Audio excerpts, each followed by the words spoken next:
Hey everybody, thanks for listening to Black Nerds in Sports. We're your hosts, Marvin McNutt. Keenan Davis. We appreciate all you guys and your support. If you ever want to listen, you can go to Spotify, Apple Podcasts. Anywhere you listen to your podcast, we're there. Hey, you can come there. You can also find us on any of our socials, on Instagram, on Twitter, on TikTok at Black Nerds in Sports. You can even email us at blacknerdsinsports@gmail.com if you got any more content that you want to say we should do, talk a little bit more of, anything. But we want to give a special thanks to our producers, Upload Media, DJ Brian Lee, for all that they do for us, and they're going to keep us rocking and going. Black Nerds in Sports since birth. I'm Marvin McNutt. I'm Keenan Davis. Hey, we here, fellas. Welcome to Black Nerds in Sports. I'm Marvin McNutt, a Black Nerd since birth. Travel with me through my anime journey from Dragon Ball Z to Demon Slayer to Who's the Strongest Superhero in Marvel, DC, and many more. On this show, we will cover current sports topics, Iowa Hawkeyes, and so much more. Please tell everyone around you to be quiet so you can hear our views on what's going down in the current sports world. Hey, what's going on, everybody? It's your host, Marvin McNutt with Black Nerds in Sports. I'm here with Keenan Davis. Yes, sir. Number 6 on the field, number 1 in your heart. You know, the tandem 6 and 7, man. Not too many did it better than us, man. From the Hawkeye jersey to put it on. And speaking of a little football, speaking of how we did things, as you can see, we got 007 GoldenEye in the Nintendo right here. For y'all I don't know. That was the game that truly you had to understand if you were a man or a boy, right? And I know KD didn't know anything about that GoldenEye back in the day. Don't do that. First off, 64 period was my shit. Okay, so if you want to talk about any game, we can go head to head right now because Smash Bros. We here. Smash Bros, Mario Kart. Okay. What you want? Blitz? Mario Kart, I'm there. And Blitz, I'm right there with you. And we don't even need to talk about Ken Griffey Jr. Left, right, left. I promise you, we here all day with it. How do you remember that? Oh, man. How do you remember that? I'm telling you, it was so ingrained that as soon as he came up, I didn't even have to do nothing. I would just be do. Point. Yeah. That's so hard. But home run derby. Oh, my God. I'm winning that every single time. No. Yes, sir. You know what? It's fine. We're going to have a playoff sometime. Yes, we will. And don't worry, it's coming, y'all. Yes, we will. Also, man, to get a little bit of what happened this weekend, obviously we had some Hawkeye games, man. Yes. But before that, on Friday, KD, you guys had a big win. Yes. Kudos to the Liberty team. I know KD, y'all had a tough one the first week. Yeah. The boys bounced back, man. What did you say to them, before your game on Friday? Well, okay, like what killed us in the first game was turnovers. And, not taking care of the ball. And then special teams, we needed to fix that a little bit. But we didn't score in the red zone either. Yeah. So our whole thing was, take care of the ball, score in the red zone. Yeah. And we did that. Okay. Yes, okay. sir. So now is this something that I know the week before, you had a couple points that you're like, man, if our quarterback hits our running back, we dominate. How many yards did your running back have and touchdowns? So he had 11 catches for, I think, 116 yards. And I think he had 2 rushing tutties. My man went off, all right, because we finally told our quarterback, when you have a running back that can catch the ball, that's so hard to guard. Absolutely. And we have a very special kid back there, Sutton. Yeah. I know if you ever hear this, man, big ups because you're playing well, man. Keep it going. Yeah. Okay, man. And so for us, man, we're going to dive right into it. This weekend, we got a Hawks win, right? We got a Hawkeye W. Mm-hmm. That's all you can ask for. First off, I know people are really talking about Brian Ferentz's contract and how we need to get to the points. But at the end of the day, I'm sure they're in that room saying, hey, we want to know, fellas. Yeah, right? got to. And regardless of how bad Utah State was last year, they're a new team. Mm-hmm. And when I look at them, I say, first and foremost, when you tell me we're really bad on defense, the first thing we're going to do all offseason is get better on defense. Work on it. Right? And I will say they had a few players that we struggle with at times. Mm-hmm. And they had a few schemes that I thought we struggled with. But when it comes down to what you truly saw and felt during that Iowa game, what was your initial and then what was your ending impression? I would say the way that we started on 0. Yeah. Perfect. Yeah. That's what everybody needed to see. Absolutely. I think that scoring right away off the second play, bang, on a deep ball that we have been struggling with for years. First off, that's the first time since Danon Hughes played that we've had an opening drive as a passing touchdown in Iowa's history. Crazy to hear. That is crazy to hear. And especially when we were playing, when we threw the ball a lot. Exactly. It's crazy to hear that we didn't even do that. But no, man, it was really good to see. First off, you get the W, we're happy. Yeah, that's the most important part. Are there things that they got to learn from? Yes. I think they're going to learn a lot today during film. But I'm happy what they got the win. I'm happy that they took shots today. Oh, man. Yesterday. Man. They took shots, and even if we didn't execute on them, we kept them honest. Yeah. And we took them. We showed the Hawkeye fans that, we're different. Yeah. And we're going to try it. Okay. So I was getting grades from all types of people online, and I appreciate you guys hitting me up on Twitter and talking to us, because we're going to keep it going, man. We're going to keep conversations going all year, just because I want to know, right? What do you all think? Online, the consensus seems to be that to start the game, everybody loved it, right? And obviously, we hit a little bit of a lull. I think, honestly, it was after that 4th and 1 that we didn't get. But I will say, kind of grade your quarterback, right? What grade would you give our quarterbacks? Okay, I'm going to give them, a B. Yep. I'll give him a solid B. Yeah. He came out, like I said, and scored right away. Yeah. He threw 2 tutties. Yeah, I believe so. Yeah. 2 tutties. I think he completed. What was it? I couldn't. I think he was exact. 17. He was 17 to 30. Yeah. Now with that, we also know this, and I would say let's talk receiving group, passing game. That way, it's not just our QB, because I would say a lot of his stats aren't just necessarily on him, right? I would say first off, he had pretty good protection. So I think the protection during this game. Shout out to the O-line, to be honest, because last year that was probably it was a young O-line, and to be honest, we didn't have that like 1 or 2 guys that we knew that's an NFL guy, nobody's going to get past them type of thing. And for them to bounce back this week and really show that they're here, this is Iowa O-line. Yeah, they did a great job.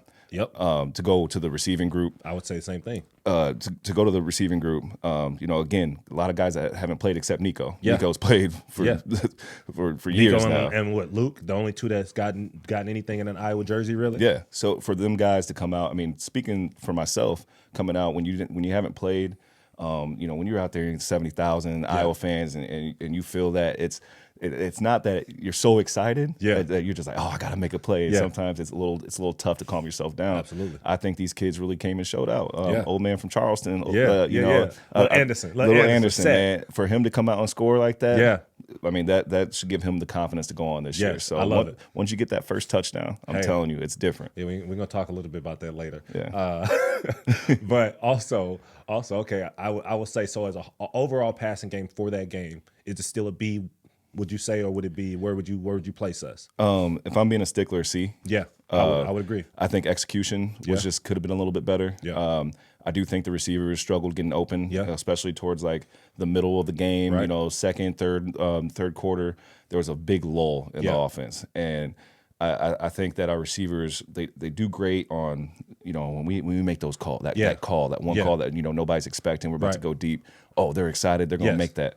But your everyday go route, your everyday post, you got to win on those, your hooks, everything. And that's where I was going to get to. Are we running enough man beater type routes for those guys on the outside? And do you feel like it's for instance, because when I watch, I see a lot of inside releases, and I see a lot of that happening. And for me, when you go inside, you're kind of telling the rest of the world exactly what you got to do. Yes, for the most part, right? Like every once in a while, you can go back out, but it's hard. There's a few receivers out there. There's a lot of NFL guys that can go inside, outside, and still run their routes. Absolutely. In college, for young receivers especially, it's hard to really go inside, work back out. Right. And also the DB play is different in the NFL. Yes. Because the NFL, they can't touch you after 5 yards, so you can do all that. Yes. But in college, like working angles is so important. And then if you go inside, that's so hard because DB is going to be trying to wall you inside. Hard. That's tough. So you got to really work angles to get to where you need to go. Yeah. And I do think that they're struggling against those man beaters right now. When somebody gets in your face like that, you got to know you got to have a whole. Better have a plan. Whole plan. Better have a plan and a backup plan for Absolutely, because again, there's sometimes that DB says, "No, my coach told me the only thing you can go is inside." Which again, I think that is a challenge, but that's where I tell you, young receivers, man, learn how to force a guy to stay exactly where you're at. And then if you do decide to go inside, hey, you right back over top of your same landmark, so that it's not killing the play, it's not killing your guy that you need to help. That's what I tell my receivers. Your landmark is so important for the top of your route. So if you get to that landmark, and especially if you work to stack that guy, you can go anywhere. Absolutely. So if you go inside, get back to your landmark, you can go in or out. Exactly. And I would just say too, man, it's always, I would always try to tell you guys, man, if you could force an outside release, now all of a sudden you can control a little bit more in that game. Yes. I promise you. Yes. Right. And especially on the top of those stops, those hooks. Right. So now that's kind of what I would say. Right. For me, it was a C-. Right. Yeah. I thought we started off the first half, I was going to give them an A, like a lower A, A-, in the sense that we just didn't complete all of them. But I think that for a first game, I thought they really did well in the first half. Second half, way too many drops. I mean, not only from our receivers, from running backs, from receivers, tight end, right? There was 3 plays in a row that I felt like, first off, could have been scores. One to the running back, one to Luke Lachey. Obviously, we also had another play with Nico that, again, and all y'all that hear me, just so y'all know, that's 50 in our room. Oh, yeah. Right? 50 Y'all push-ups supposed to get easy. 50 push-ups. What Hey, was get Sue big. say? Hey, crew. Hey, crew. Is that 50? Yes, sir. Get big. Get strong. Get strong. You might not be the best receiver, but you're going to be the strongest. Yeah, we got to get those. And I would say that alone too could have changed the course of the rest of the game. Right. I think about some of those drops when we are kicking field goals.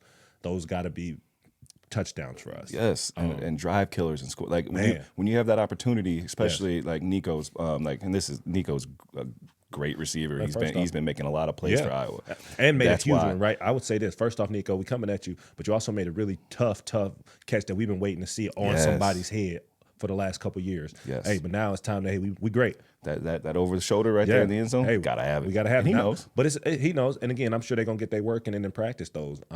So again, and I also know that the first games of the season, I was not finna try to show you everything that we got. Exactly. Right. So that's where I look at the Deontay Vines, man. I know you didn't get any targets even. Keep playing. Oh, yeah. Right? Keep playing. All you young receivers in college, if you are part of a group, I promise you will love it at the end of the year when y'all going to a nice bowl game when everybody's trying to do a little bit. And yeah, maybe one person goes off for more games than others, but I promise you there's going to be a moment that they're going to need somebody to step up, and it can be you. Trust me, when you play on the other side of Marvin McNutt, you're going to run a lot of routes and you ain't getting the ball, all right? But for all you young receivers, like if you run your route hard, and you're actually getting everybody else. You're open. helping the whole offense. You're helping the whole offense. You gotta keep doing what your job. And expect the ball. Absolutely. So you gotta be running routes like this, like you're gonna expect the ball. Absolutely. As soon as you take a ball, take a play off, it comes. That ball comes. Oh, absolutely. And you look terrible. Look bad on film. It looks terrible. Look bad on film. So and we all had it, fellas. Yes, sir. Now, kind of going back, staying on the offensive side, that run game. Yeah. All right. We still haven't seen explosive runs versus teams that I think we should. Now, don't get me wrong. I thought I saw more holes open than normal. I also thought there were times that Caleb Johnson looked like the dude he was supposed to look like. There were also times I felt like he didn't finish runs the way he could have either. Right. There was also times that I thought he didn't hit the holes in moments or the ways he should have either. So again, there's a compliment that needs to go with the O-line. Now, I would also say I saw some bad blocking in times, maybe from angles or bad first steps that guys took that challenged what they needed to do in that run game and made it more difficult, especially because you had a more athletic defensive line in Utah State, not really having a lot of size, but speed. So when you do that, you have to be perfect in your hips and where you attacking and can't go down and then try to go out. You know, it's different when you playing against a speedier type of back. So for me, run game again would also be a C, right? Again, we started off doing some good things and then boom, we got stalled and it just was like we just couldn't get it. I mean, 2.4 yards per carry is not what we can do right now. No, that's never been in Iowa. No. I mean, we got to be better than that. Yeah. 100%.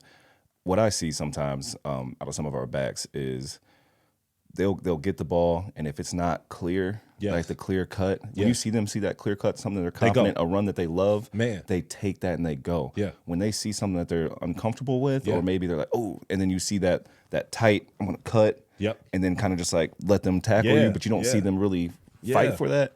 Those are the yards that we need. Those are the extra couple yards that they can get just by, all right, I'm just going to put my head down and go. And honestly, there are also times that what we haven't seen yet, and again, early in the year. Yeah. But I remember A-Rod, Wager, even Coker at times, they see safety. Safety's not making tackles. Right? And I thought there was a few times we got to the level we were supposed to get to. And maybe the angle was a little off because we're going to the sideline. Sometimes I get those, but I just felt like we ain't making those guys pay enough when we get to the guys that we're supposed to get to. Right? It's not enough. Boom, boom. hey, I'm out of here. Now, he was punishing some guys. I mean, there was some times. He ran hard. Man, he ran hard. Yeah. And put it. I'm talking about shoulder through. There was a few times, number 4 even, he ran through a kid so strong that I was like, okay, like things about to start being different. Yeah, there's some people you should really look at. Like, you are not tackling. Yeah, me. absolutely. There ain't no way. You better get your friends. Everybody got to come. Yes. Your homies got to come. Yes, sir. Because if they don't come, you're gonna lose this one. Yeah, you're gonna go on my highlight tape. Yeah, absolutely. Absolutely. Seriously. Absolutely. So yeah, I would say there's a combination there that I thought that's the piece that when that gets going correctly, this Iowa team is going to look so dangerous. And we really haven't seen the D-line unload. We also didn't see Nick Anderson a lot. Actually, I feel like I'm saying Nick Jackson. I think you're right. That the linebacker, I know he only had like 1 solo and like 5 assists, but I also wondered, I saw a lot of overload, so I wondered if he had to play a little bit more outside type role. Yeah. But again, I'm watching this saying, okay, defensively, solid performance. Yeah. Right? I would say there was times that we missed opportunities, but then again, you got an interception by Xavier Wampa, which Sweet. Come on. Yes. Right. He's athletic. That I saw Micah Hyde. Come on. I saw Micah Hyde in that play. I'm telling you, the range he had there and the ability to catch that ball and make it happen, that was impressive. Yes, it was. I mean, ball skills like that, man, you can't teach that. No, you can't. You really can't. And you can't teach that size and have it in ball skills. No. And the way he really laid out for that, he looked like a receiver. He did. So I say Xavier Wampa's interception. I thought Cooper played solid. Obviously, there wasn't too much he could do, but at the same time, I thought it was solid. I thought. Think about this. Every year when a DB goes off, right, and they have an amazing year, that next year it's tough, and everybody starts like, they don't have the numbers. They don't have the numbers that they did because people aren't throwing their way. No. Why would they? Why? And why would I test him too many times? Exactly. Right? They know who he is. Yeah. So again, they're gonna test the other kid early, and I would also say the other kid, I thought he showed up well. His pick that they had on the flag, Yes. This was free play or whatever. I mean, to be honest, he beat that receiver's ass. Hey, kicked his ass a whole way down the field and ran his route for him. Yep. I got this. Yep. He looked like after 15 yards, he was a receiver. He was. Yep. I tell you what, I'm not nervous about him over there. No, at all. At all. So I look there and then I go, okay. So when I think about it, I think again, the one kid had a really good day. Number 34, I think he had about 15 tackles. Right, like he was everywhere. Yeah. That's what we're gonna have to need. We're gonna need these guys to step up. Obviously, we're out Noah Shannon until his appeal kind of goes through, whatever that looks like. So our D line had to take some more reps, but at the same time, they solid. Yeah. And again, I mean, they're doing what is asked of them. Yeah, and I know we're being really critical. All right. Yeah. But there's light at the end of the tunnel. Oh, all right. absolutely. This is just football talk. Yeah. And this is like when you play a game and we see that we can do that much better. Oh man. Like there's light at the end of the tunnel. There's a lot of film to watch. There's a lot of things to learn. Oh, I'm sure today. So today when they go through their 10 walkthrough plays or however many they have after the game, you know, when we used to walk through the ones we did wrong, everybody's gonna be like, "Yep, this guy took the wrong step here." Yeah. You know, or it's just talking about, hey, how we count in the running game system sometimes, right? Marv, tell them how our grades used to be the first game. God, y'all. We used to get graded. First off, Soup was the hardest grader I've ever had as a coach, and he made me mad. Now, You would have a game. dude, I thought I had one of my best games. First off, I'm gonna tell y'all this story. I thought I had one of my best games ever versus Michigan State in 2010 when we beat them 35-7. I mean, just whooped them right up the start. That was when Tyler Sash threw the interception back to Micah. Right, I caught a hook, gave a shimmy, went to the end zone, scored a tug. We talking shit after every play. Now, I'm normally not a big shit talker, but with Michigan State, something different would come out because I know why. Because it's one of the only teams that tried us every single year. And they didn't Every care. year. They didn't care. Even my senior year, they put a freshman on me, try to go man-to-man with him. He got his ass killed. Now, he became a dog. Yes. Don't get me wrong, because he was a first rounder. Yes, he was. That was Denard? Yep. I think that's what it was, I yeah. think you're right. Me and him used to go at it because when he during that game, he did guard you a couple times, but they had Adams on you. Yes. He just got torched. I know. Yeah. And those dudes, crazy good. They were one of the only two corners that I respected. I hurt him that game. Remember? Yeah, you did. He did go out. That was the only cut that I ever worked. That's why Denard had to come get you because me and Denard were going at it. No. That's what I'm saying. I hurt Denard that game that's what it because was. he was talking shit, and I one-handed him after it. That was that one. Because get out of here. Watch this film. If you go back and watch this highlight, it's one of Marv's greatest catches he's made. Watch what I do. I come up and I just scream. I just punch him in the chest. I'm like, hell yeah. I just get up and walk away. I don't even help him up. I forgot to help him up. I'm literally just beating him up. Yeah, dude, he was on me, man, and I was like, all right. He just laying there. No, they did. Every year they tried us. And so again, I had one of my best games. I get to the film room and I got like a 68, y'all. And I'm sitting up here like that's a whole D. So, and Marvin College was a whole lot different, right? I'm sitting in here mad, the whole film room like this. Because you get the paper and you're like, man, I had a game. We all clap, we all shaking hands, excited, and we just won. And this dude gets that 60%. What? And mad. What? And man, like, man, I had a game. Soup. So he called me after, and he was like, after the game, he said, and this I'll tell all my young receivers. I start with this story because I say this was one that told me a lot about Soup. After that game, and again, it was later in the year, and I had started feeling myself. I started smelling myself. That was when I started coming out in just the Under Armour tights and Thursdays, and people like, Mark, put some pants on. No, I got. We changed that because the next year when you were gone, they gave us those. I already know, and we got in trouble because the DJK incident made them start making us wear shorts again. I was so mad. I was messed up my whole Thursday swag. What does that have to do? Well, they ain't with got nothing to anything? do with anything, but whatever, Kirk. We love you, Kirk. No, so then he called me after. He goes, "What's up, big fella?" And immediately, I'm like, "Dude, I'm watching film, and everything that I say, or every time I'm looking at something, you telling me I'm at the thing, or I'm not running hard, or I didn't finish." And I'm like, you try to finish blocks, and we had this rule, y'all. If the camera cut off, you better be between him and the ball, and not letting him get to the pile. Like Soup was with that, so I thought I did that all game, right? Thinking like, here come my pluses. Man, I get all these minuses, and I'm telling him, and he go, okay. He said, now, a couple things. He said, do you think you gave me everything you got on those plays? Right? And could you honestly say that? Could you honestly say it? And I had to be honest. I go, well, no. Right? I mean, but I worked hard, you know what I mean? He's like, but did you give me everything? And then he said, when we talked about your goals, he goes, you told me you wanted to be the best receiver in the nation. So then he said, do you want to be the best in Iowa, or do you want to be the best in the nation? Man, I shut up and walked out. Had nothing else to say because you at that point and that's where I tell these coaches, man, challenge your players, man. Ask them what their goals are. Yeah. Use that to motivate them, right? Because that motivated me to more than any other point in my career. That motivated me to say, this dude, first off, believes that I can be that good. Yeah.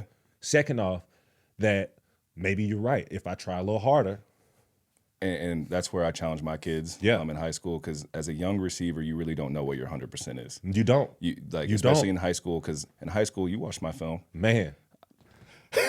Bro, I went crazy, and I'm telling you, I didn't know what 100% was until my junior year of college. Dude, absolutely. I mean, absolutely. It's when you tell a kid, hey, did you give 100%? Is that the best you got? Is that the fastest you can run? Yeah. They then have to think about it. That was me. Like, KD, he asked me, he said, now how'd you feel you blocked? Did you try to put every person in the dirt? Because you can do that when you want to, Mark. Yeah. And don't save yourself. We're in shape. Yeah, and don't save yourself. You're in shape. Man. That's what we do. Oh, that hurt me, bro. I was real. I mean, I said, dang. It makes you think, man. What? You're just, I mean, even when I got that, because I mean, there was times my senior year, and my junior year, I learned a lot of the same stuff we ran. So Soup expected a lot of me. My senior year, and there was some plays where I'm like, I went 100. I went what I thought was my 100%, and he was just like, nah, the Keenan I know would have did this, would have did that, and I'm like, I can't even argue. Can't even argue with you. Can't even argue it. Can't even argue with you. Hey, y'all, this is Marvin McNutt, Keenan Davis, man. Two, great wide receivers that we had at the University of Iowa. Black nerds, man, since birth. Yes, sir. We're just gonna keep talking more sports, man. Give you a little bit now. We talked a little bit of just what we thought of our Hawkeye weekend, right? I'm gonna now ask KD, tell us why, right? Because we got a big week coming up. First off, Hawkeyes are playing Iowa State this week. Things are happening. Rivalry week. It's going down. Yes, sir. Right? So in this week, do you have an Iowa State story that is the reason why you don't like Iowa State? Yes. Okay. Easily. So when I was in high school, so growing up in Iowa, you've always known the Iowa State rivalry, but I never really felt the hatred that everybody else did, But I got offered by Iowa as a sophomore in high school, right? So when I got offered, I'm expecting all the Iowa schools to follow suit. Yeah. Nobody did, right? So then we get to my junior year, my coach was talking to the Iowa State coach, and he's just like, and that was, I think, Gene Chizik at the time. And he said to my coach, if Keenan comes to our 7-on-7 that you guys are in and balls out, we'll talk about offering him. Man, I had like 75, 80 catches in this thing. Man, I went crazy. I went crazy in this thing. I'm not that I even wanted to go to Iowa State. But, to have another offer, that's big, you know? So, especially in-state offer. They took me, like a couple weeks later, they sent a scout to my school, took me out of class, sat me in front of my coach and told me, we're not offering you, we found somebody better. No. Hey, y'all, I'm going to give y'all something. KD was an Under Armour All-American 4-star, really 5-star out of Iowa from Wash High School. Because once you become, once you say you're not going to Alabama or any of those schools, they make you a 4-star most of the time. But dude literally broke every record at Wash almost, if not all of them. I tied one. Right. So literally, like, this kid came out and just dominated, and this is what they tell him, and these are things that, I got a Mizzou story that I don't need to get into because it's Iowa State week.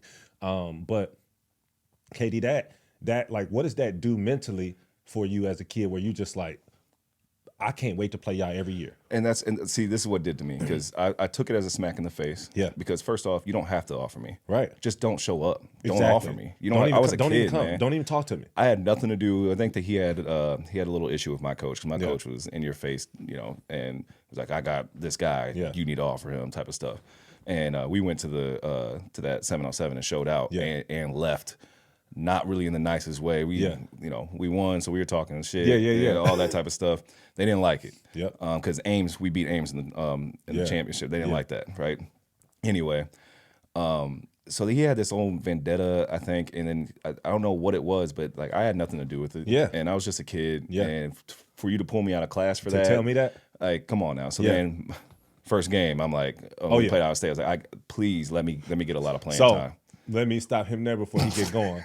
The reason I don't like Keenan Davis, I'm sorry. I hope you love like Keenan Davis. The reason I don't like Iowa State is a Keenan Davis story, is because Keenan scored. We always had this thing, right? Who was going to score first? And Keenan had just came on campus. We already kind of didn't like him. Let me say this one thing before you go. Remember, we had the bet. Yes, that's what I was just about to say. I mean, and it was just a friendly receivers bet. We just always used to score. have like we say we put in money, which nobody ever got paid. Where we say we was gonna put like $5 into this pot every year. Who scored the first touchdown? And of course, we get in the game, and I think maybe DJ might have already scored. DJ did score the first. But I get hurt. Yep. And so Keenan comes in to play a lot, but I'm still kind of around because my thumbs, man, they were like disposable at this point. Like, what was going on with your thumbs? They would, early in this season, my thumbs would be good some day. The day before would be like Marvin's can't play. But anyway, I get out of the game, and all of a sudden, again, we watching. KD scores his first ever touchdown before me. And again, he came to the sideline. You got to give your dog love. And then at the same time, I come over to him, I go, and just so you know, I'm so mad you got your first touchdown before me. He shook up with me and looked me in my eye and goes, I hate you. Y'all, but seriously, what y'all don't realize is I'm going to tell you this. Keenan Davis is probably the biggest reason that I decided to continue working as hard as I did at the University of Iowa. When he came, first off, he already walked in the room, and Soup had told us in the meeting room in spring that, hey, I got a couple dogs that's coming this year, and they playing, right? Kind of like how Deion say, hey, I got some that's coming, and it's Louis. That's how Soup came in and talked to us about Keenan Davis coming in. And the first day he got there, he goes up and mosses our best corner on the team, Sean Prater, for a post. So immediately that summer, we're all like, hey, man, we better turn it up. And these dudes did. I promise you, we had so much motivation because Keenan was good. And honestly, in every play, me and Keenan would go into, we had to like basically compete with each other to show that we both could be open, right? Like literally, And it really did. It drove both of us because for each year, even if we were doing speed work or lifting, we competed in everything to try to see who was the best. Always. And sometimes our coach Doyle didn't always believe that because we were such good friends. But honestly, man, we competed with everything. So again, Keenan beats me in that. We go to our 40 day. Right, we're jumping verticals. I say 40s. Yeah, for us that's a 40 day, right? Because we're jumping 40s. Exactly. I know what you meant. We jumping to do our vert test, and for us it's a big thing, right? Hey, show your explosiveness. So I'm watching Jordan Bernstein. First off, freakiest athlete I've ever seen in my life. He jumps a 44, right? It's right in front of me. The kid looked like he was flying in the air. So explosive. I ain't never seen somebody do that. So that boosted me, right? And I had never gotten over 40. So I jump, boom. 39.9 every time. So finally, I take this rep. I see Jordan's 44. I'm like, no, I'm getting this. I jump 42.1. I go crazy, beat the receiver record. All of a sudden, later that night, get a text from my dog, Keenan Davis. Hey, Mar, guess what I jumped today? A 42.9. Man. God, I'm a bitch. Man, I swear I thought you were going to hang up on me. Dude, I was like, I can't. I just want everybody to know it's still there. That I went and checked. Actually, my wife. Shout out to my beautiful wife, Sarah. Man. She was there for something for work, and I made her check and see if it was still there. I tell you, man, we got bouncy over here, man. We explosiveness.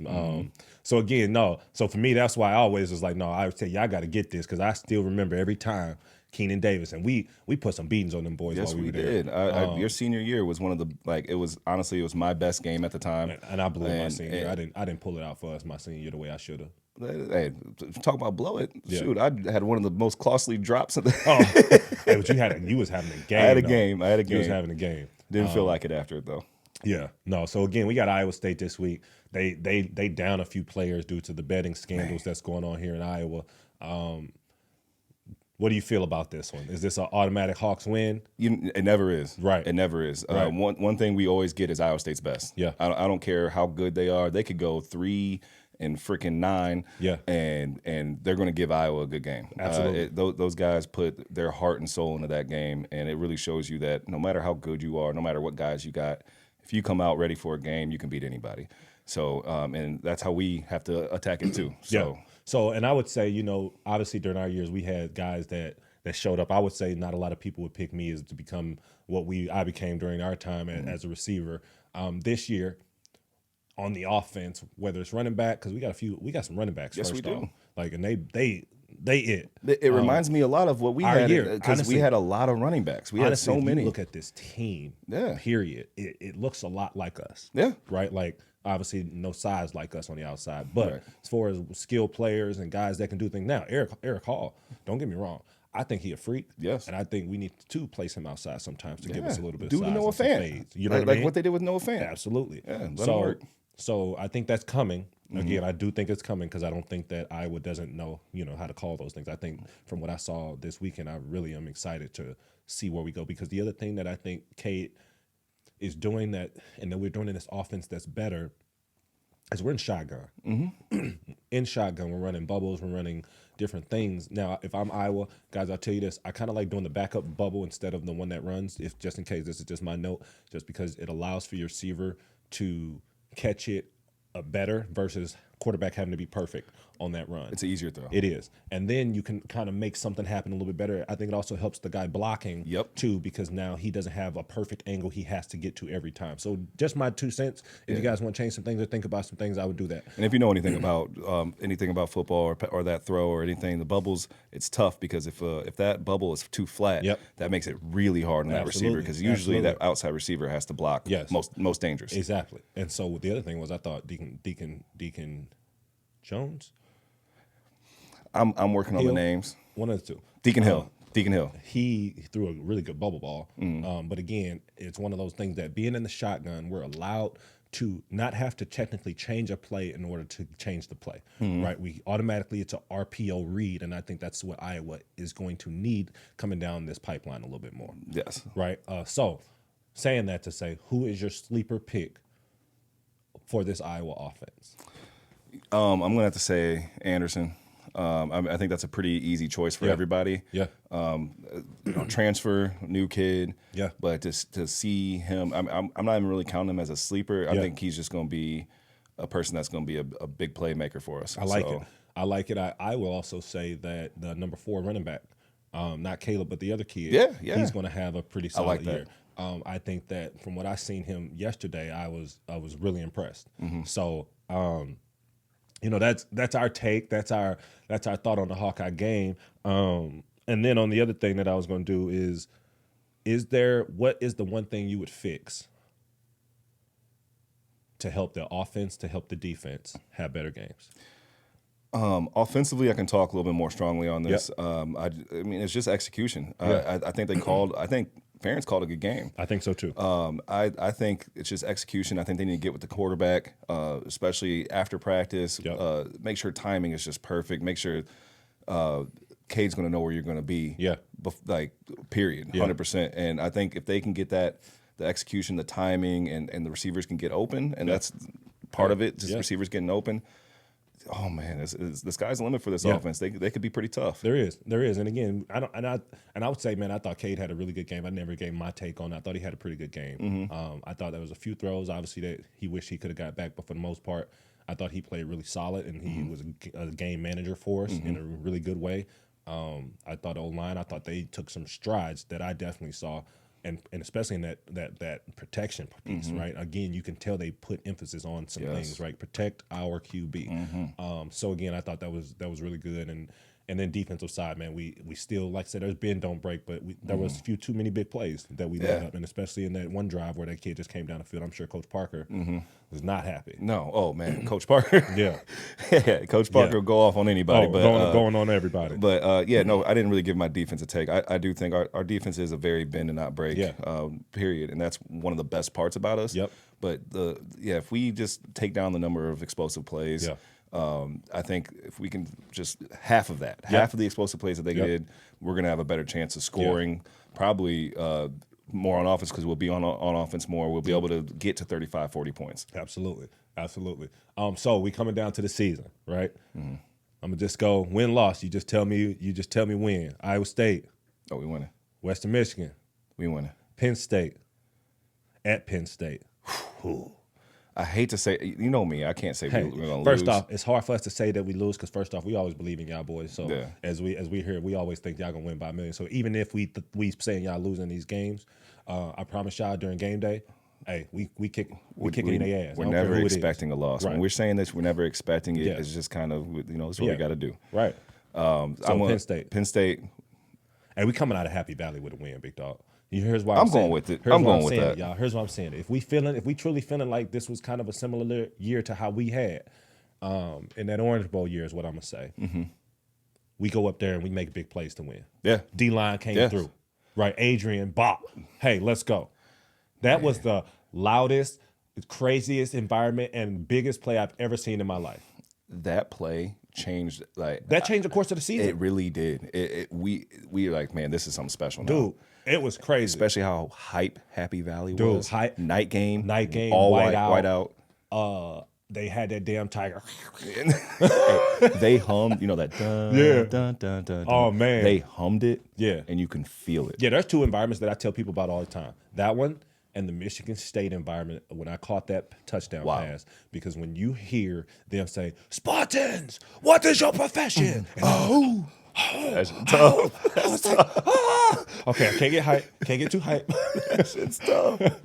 No, that was tough. All right, after Penn State, Michigan State. We winning that. Yeah, Purdue. We winning that.